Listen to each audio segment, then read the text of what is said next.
Hello students, good morning to all of you. I am Karamveer Yadav sir, physics faculty. Dear student, in our today lecture we discuss about some numerical problem based on laws of motion.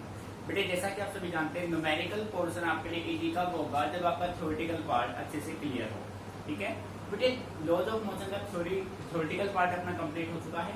ठीक है, तो आपको करना क्या है, सबसे पहले आप जो भी थ्योरेटिकल है उसको अच्छे से स्टडी कीजिए। जो भी रिजल्ट्स आपके पास आते हैं सभी रिजल्ट्स को आप एक अलग से पेज पे राइट डाउन कर दीजिए। ठीक है बेटे, जब आप न्यूमेरिकल करने बैठेंगे ना तो आपको किसी भी तरीके की कोई प्रॉब्लम नहीं होगी अगर आपको हर एक डाटा, हर एक डेरिवेशन के रिजल्ट्स आपको याद है। बेसिकली जो अपना न्यूमेरिकल पोर्शन है वो रिजल्ट्स पे डिपेंड करता है और दूसरा उस कंसेप्ट पे, उसमें बेसिक कंसेप्ट आपने क्या यूज किया था। ठीक है, तो जिस बच्चे ने थ्योरेटिकल पार्ट अच्छे से नहीं किया है तो सबसे पहले वो थ्योरेटिकल पार्ट अच्छे से कर ले, उसके बाद न्यूमेरिकल को करने में उसको कोई प्रॉब्लम नहीं होगी। ठीक है बेटे, तो स्टार्ट करते हैं अपना फर्स्ट न्यूमेरिकल, एनसीईआरटी को अंदर से सारे न्यूमेरिकल। बेटे मैंने यहाँ पे कोई सीरियल वाइज न्यूमेरिकल पिक नहीं किए हैं, मैंने यहाँ से वो न्यूमेरिकल्स लिए हैं जो अपने आप में टाइप हैं, जिसपे न्यूमेरिकल्स रिपीट होते हैं। ठीक है, तो हम टाइप करेंगे। बेटे फिजिक्स में बस कंसेप्ट को समझना है, सेम न्यूमेरिकल एग्जाम में कभी नहीं मिलेगा। सेम मिलेगा तो कंसेप्ट मिलेगा, मेथड मिलेगा, समझ रहे हैं। तो बेटे फर्स्ट न्यूमेरिकल को रीड कीजिए और यहाँ पे हम क्या करते हैं, solution first numerical, solution first. देखो बेटे read carefully.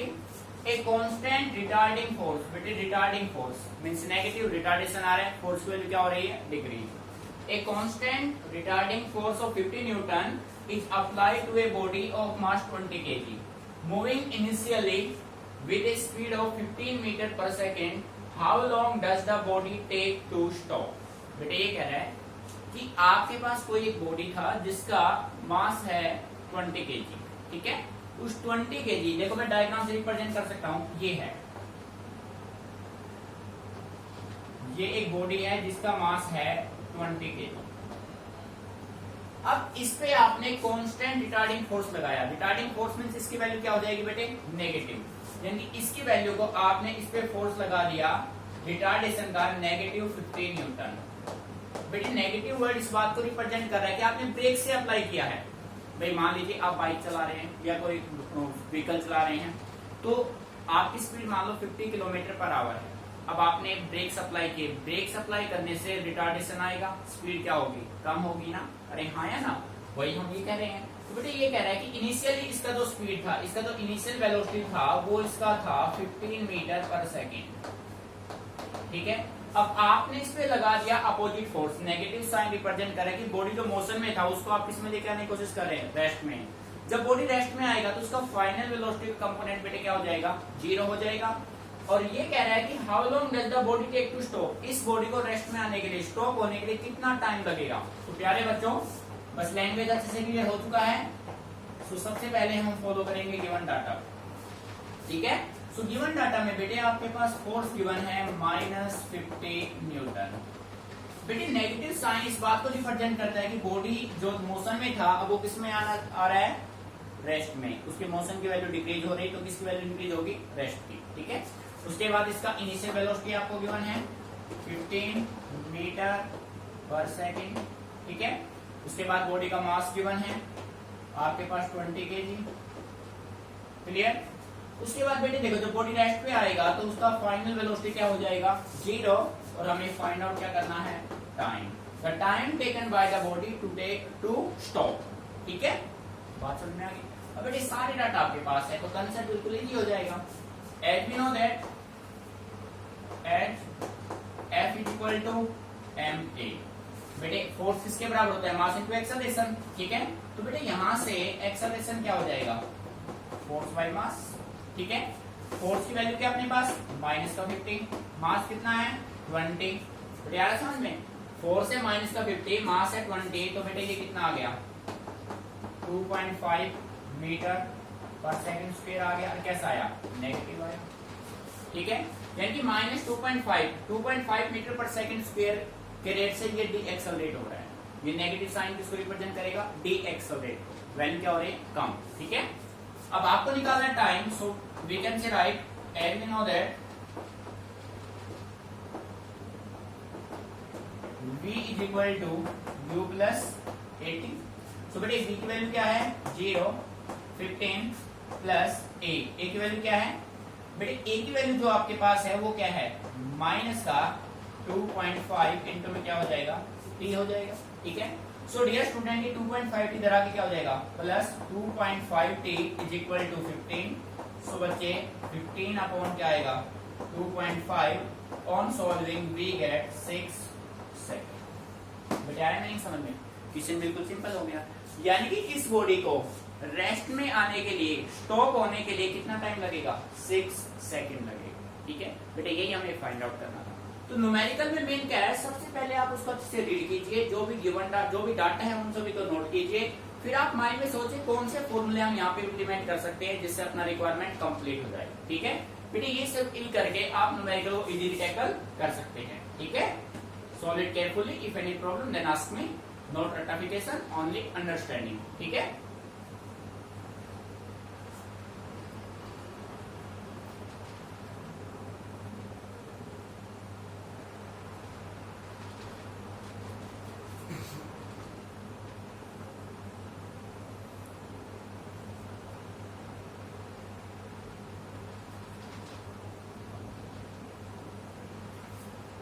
Student read second numerical.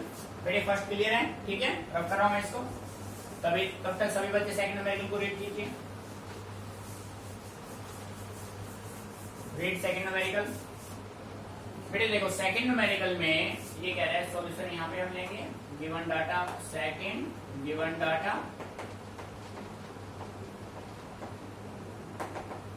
देखो बेटे ये कह रहा है एक बॉडी है जिसका मास है 5 kg is acted upon by two perpendicular forces।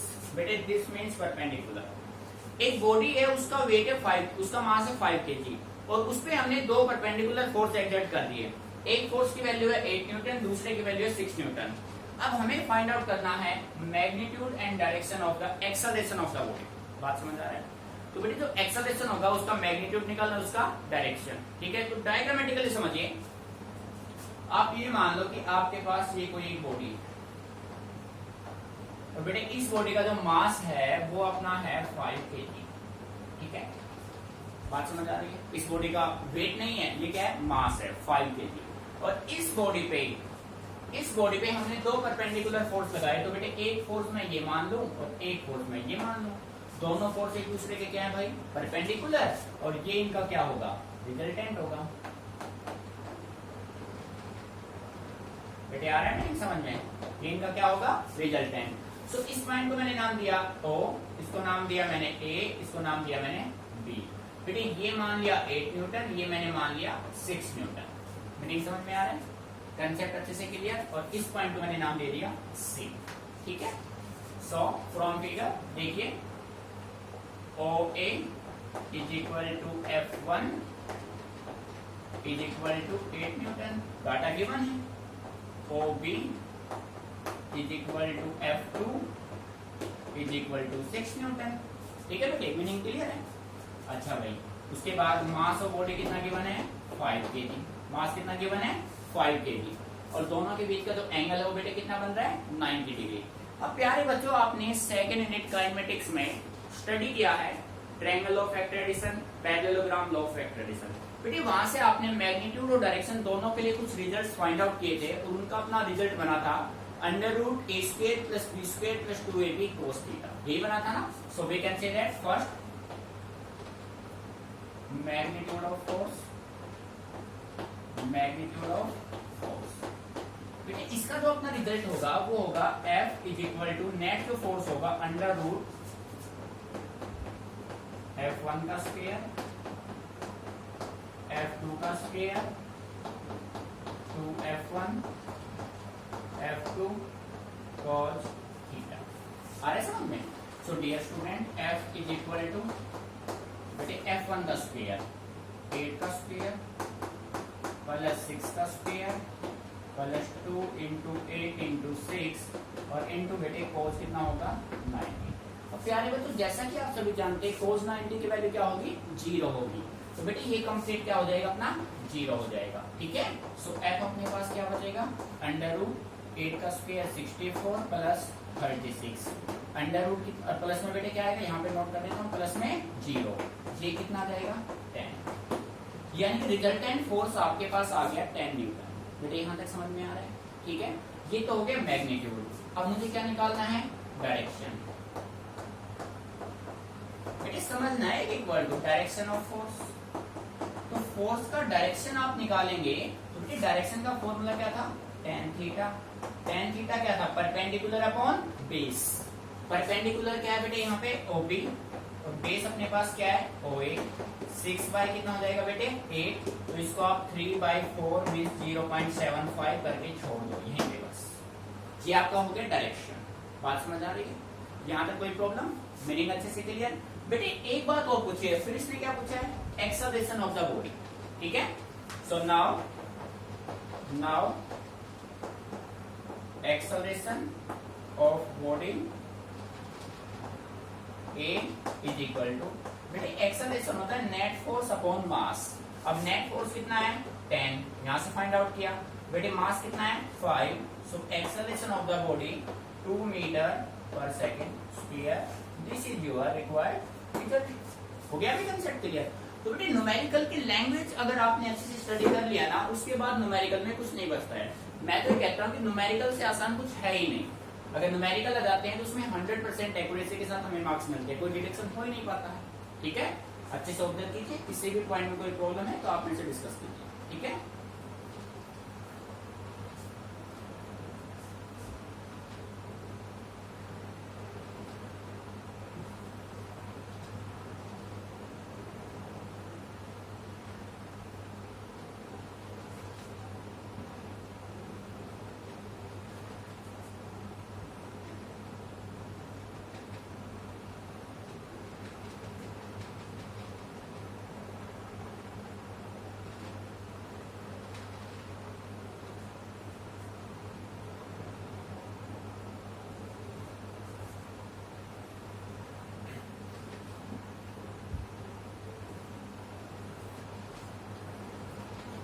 Medium में इसको रफ कर रहा हूँ। कोई भी प्रॉब्लम आपको लगे तो आप मेरे से डिस्कस कर लेना, रटना नहीं है, चीजों को समझना है। ठीक है, देखो भाई थर्ड न्यूमेरिकल को रीड कीजिए सभी बच्चे तब तक। Medium read numerical number 3। तो बेटे सेकेंडली आपने जिस बच्चे ने डायग्राम बना लिया ना क्वेश्चन का, तो ये समझ लो उसका 50% काम हो गया उसी टाइम। ठीक है, अगर डायग्राम आपने बना लिया। बेटे क्वेश्चन नंबर 3 के सॉल्यूशन को यहाँ पे हम नोट करते हैं। Solution 3 given data. देखो बेटे ध्यान से, क्वेश्चन 3 कह रहा है आपके पास एक सेल है, a cell of mass 0.02 kg is fired by a gun। यानी कि सेल यहाँ पे बुलेट है, बुलेट को फायर करेंगे भाई ये गन से। Gun of mass 100 kg if the muzzle speed of the shell is 80 metre per second. Shell का जो स्पीड है वो 80 मीटर पर सेकेंड है। ठीक है भाई, what is the recoil speed of gun? जो गन है बेटे, गन को जब रिकॉइल आप करेंगे तो उसका बैकवर्ड जो स्पीड होगा वो आपको फाइंड आउट यहाँ पे करना है। क्वेश्चन के लैंग्वेज समझ में आ रही है? यानी कि हमने सेल यहाँ पे एक बुलेट है, हमने एक बुलेट को फायर किया गन से, तो बुलेट का स्पीड गिवन है, बुलेट का मास गिवन है। गन का मास गिवन है बट गन का स्पीड हमें फाइंड आउट करना है जो बैकवर्ड में जाएगा। ठीक है, तो देखो सिचुएशन ये है बेटे, अच्छे समझना।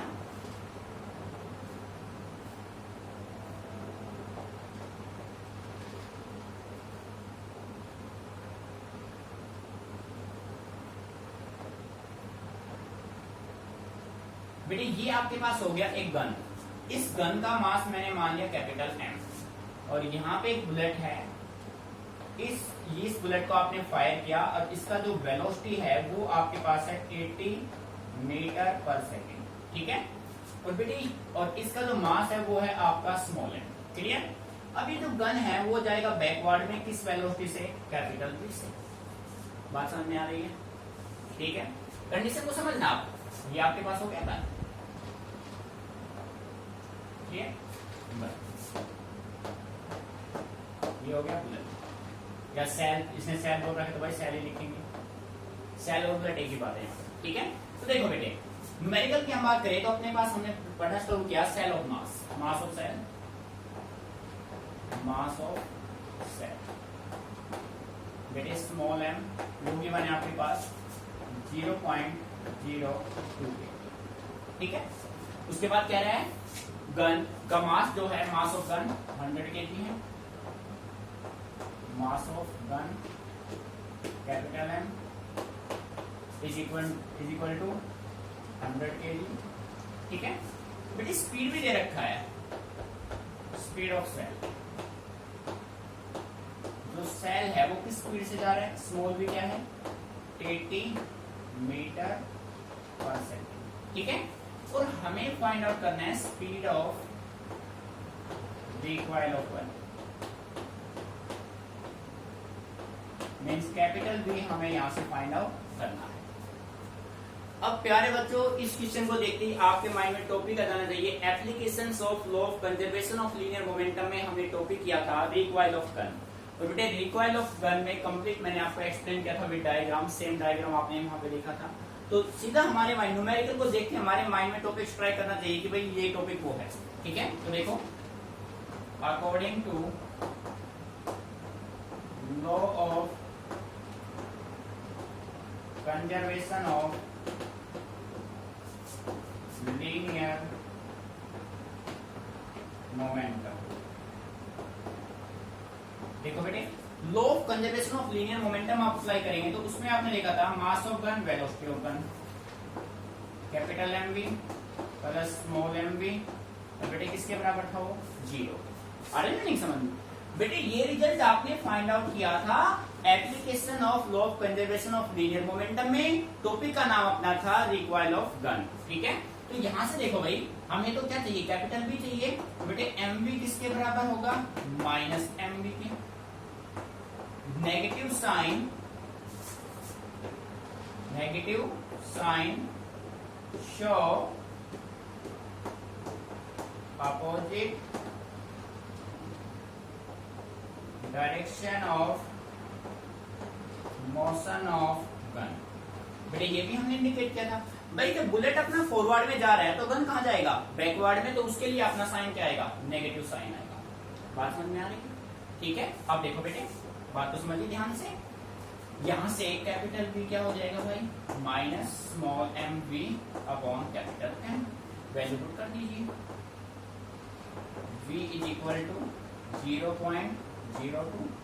बेटे नेगेटिव ओनली डायरेक्शन के लिए, वैसे इसका कोई रोल नहीं होगा, 0.02 इंटू 80 डिवाइडेड बाय 100, ठीक है बेटे।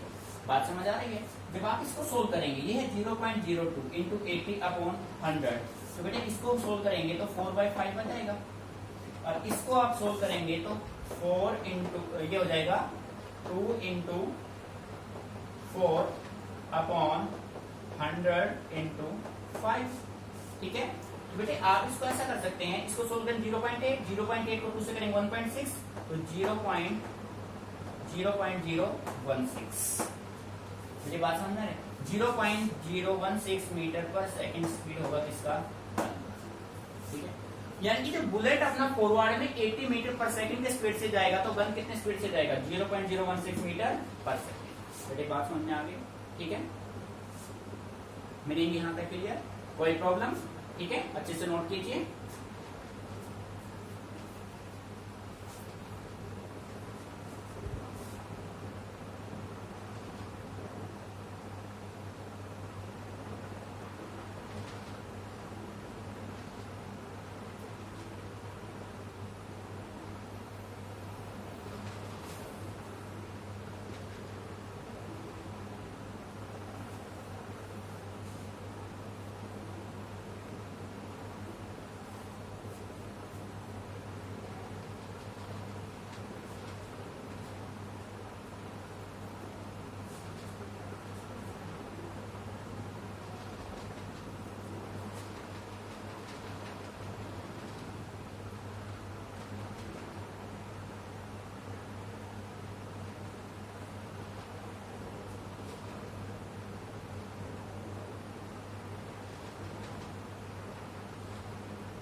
बेटे ठीक है, अच्छे से क्लियर। अब मैं इसको रफ कर रहा हूं, तब तक आप न्यूमेरिकल नंबर 4 को रीड कीजिए अच्छे से।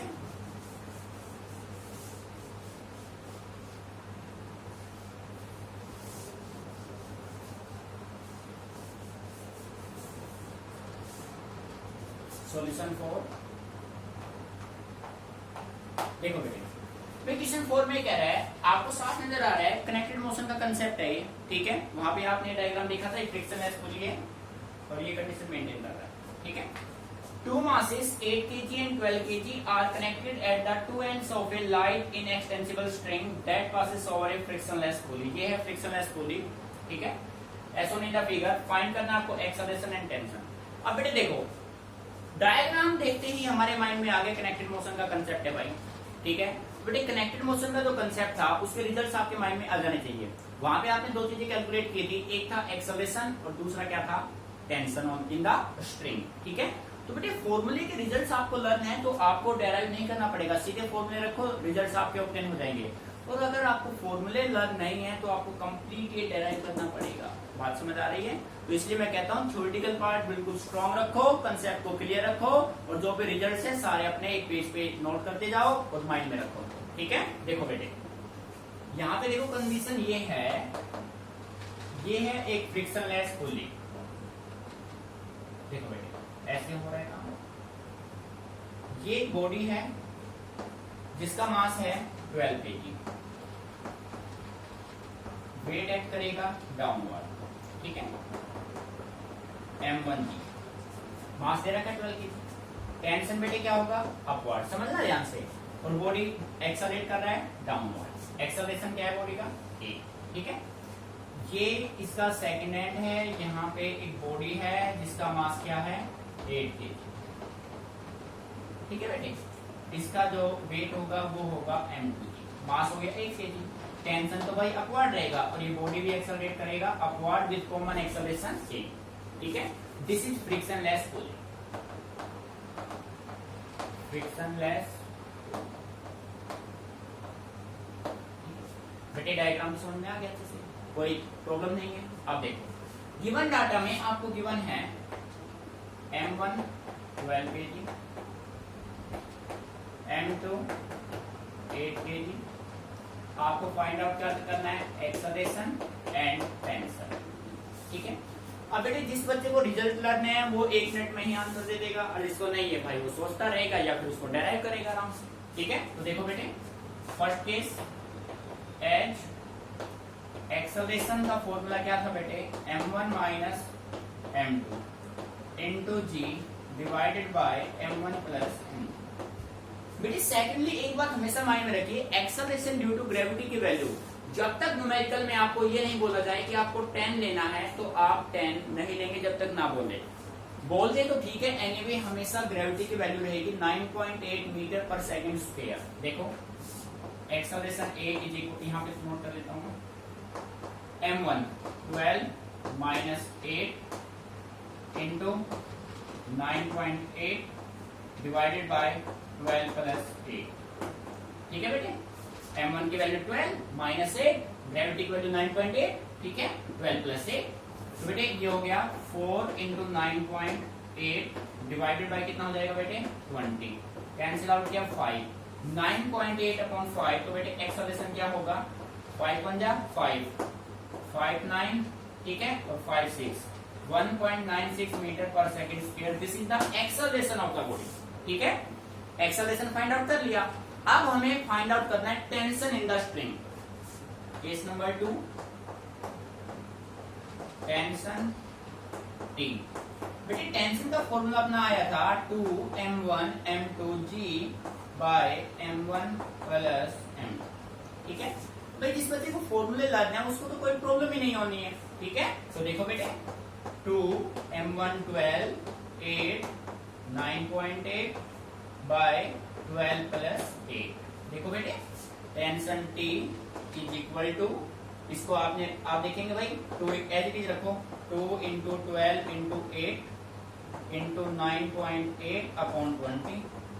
बेटे इसको आप करेंगे तो ये क्या हो जाएगा, 2 4 जा 5 हो जाएगा, ठीक है। बेटे जब इस कंप्लीट को सोल्व करेंगे ना तो ये सोल्व होकर आएगा 94.1 Newton. This is your required result, ठीक है। बेटे सेकंड आपका कैलकुलेशन थोड़ा परफेक्ट होना चाहिए विद एक्यूरेसी, ठीक है। तो अच्छे से नोट कीजिए, कोई भी पॉइंट आपको समझ में नहीं आ रहा तो आप मेरे से डिस्कस कीजिए। बेटे सेकंडली आप देख पा रहे हैं कि हर एक न्यूमेरिकल किस पे डिपेंड कर रहा है, फॉर्मूला पे। उनके अगर फाइनल रिजल्ट्स आपको अच्छे से लर्न है तो बेटे न्यूमेरिकल पोर्शन सबसे इजी पोर्शन है, दूसरा थोड़ा सा कंसेप्ट यूज होगा बस, ठीक है। Note it down carefully.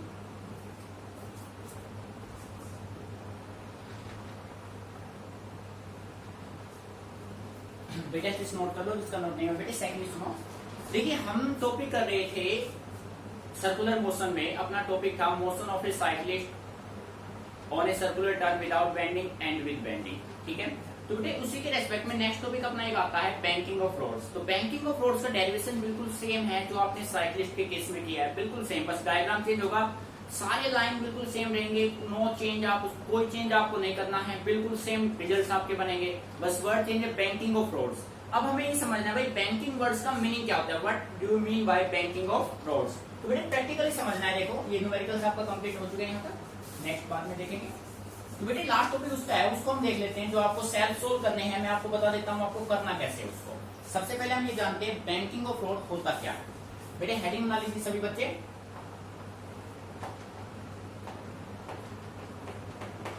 Banking of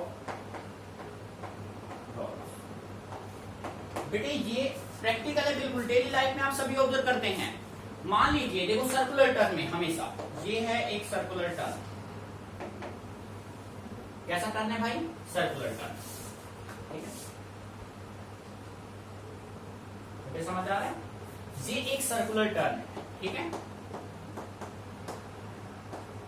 बेटे जब आप सर्कुलर टर्न लेते हैं तो आप हमेशा देखो ये है inner edge, this is inner as,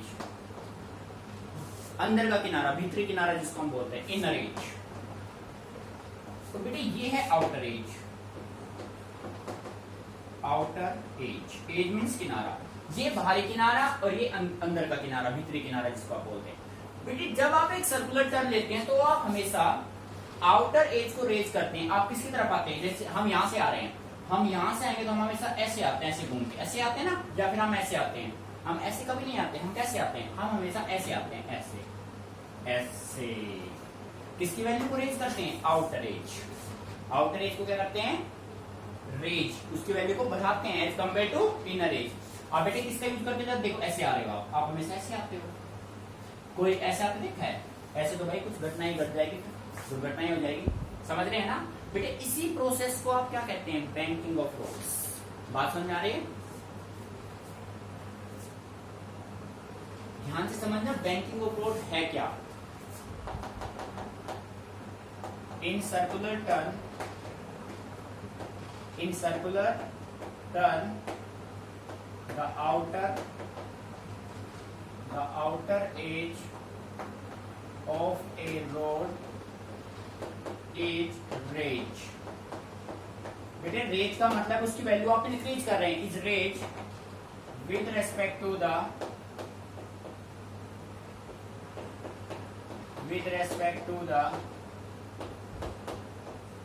inner edge, with respect to the inner edge, this process is called banking of rods, banking of बेटे मीनिंग समझ में आ रहा है भाई। जब आप एक सर्कुलर टर्न लेंगे तो आप हमेशा ऐसे आएंगे, देखो मैं बता देता हूं आपको, ये है हॉरिजॉन्टल सरफेस, विद बेंडिंग के साथ मैं दिखा देता हूं, ये देखो, ठीक है, ये कोई व्हीकल है,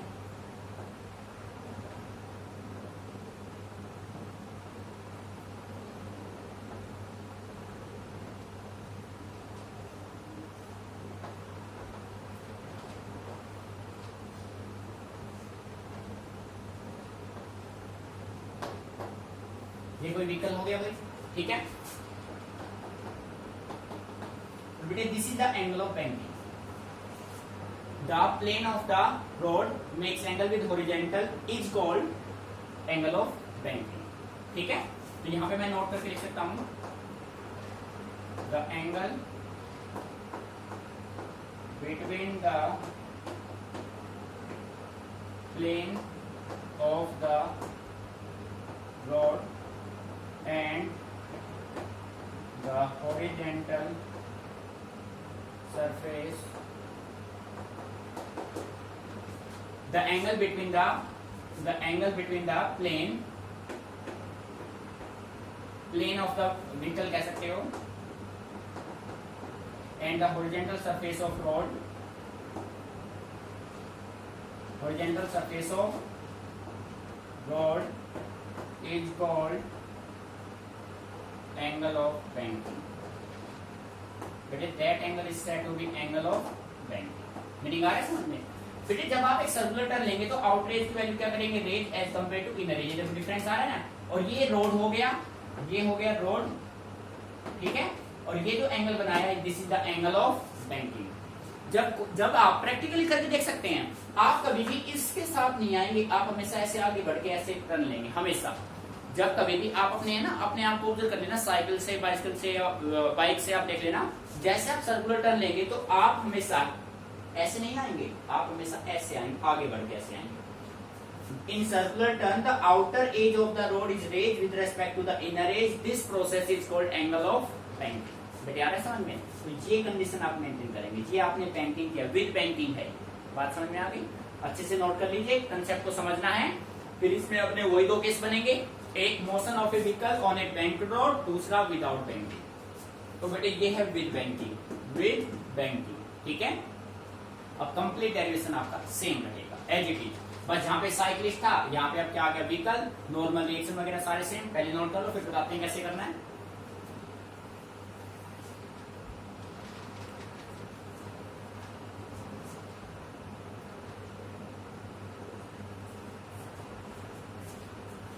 अब देखो बेटे, इसी में आपका टॉपिक होगा motion of A vehicle on A bank road, ठीक है। तो बेटे आप क्या करोगे, इस व्हीकल पे ये हो गया नॉर्मल रिएक्शन, ये हो गया नॉर्मल रिएक्शन, इसका वेट एक्ट करेगा ये वर्टिकली डाउनवर्ड, ठीक है, समझ लेना ध्यान से। अब आपने क्या किया, इस नॉर्मल रिएक्शन आर को दो कंपोनेंट में रिजोल्व कर दिया, आर कोस थीटा, और दिस इज, ये मान लो ये एंगल थीटा यहां बनाया ना, ये आर साइन थीटा, और बेटे ये आर कोस थीटा, और उसके बाद पूरा प्रोसेस आपका क्या रहेगा, सेम जो आप ऑलरेडी कर चुके हैं। बेटे बात समझ आ रही है? इस कंडीशन में आप मेंटेन करो। अब इसके बाद जो भी लिखना है सब आपका सेम है एज साइक्लिस्ट, बस ये चेंजेस होना था, बस एक व्हीकल आपको बनाना है, और वहां बस एक वर्ड लिखना है विद बैंकिंग, विद बैंकिंग, बस, बाकी कोई चीज नहीं करना है। ये दोनों टॉपिक आपको सोल्व करना है, इसके साथ ही प्रैक्टिस मेरे पास सेंड करना है आपको। बस आपका हेडिंग बनेगा motion of A vehicle on A bank road, इस तरीके से, ठीक है।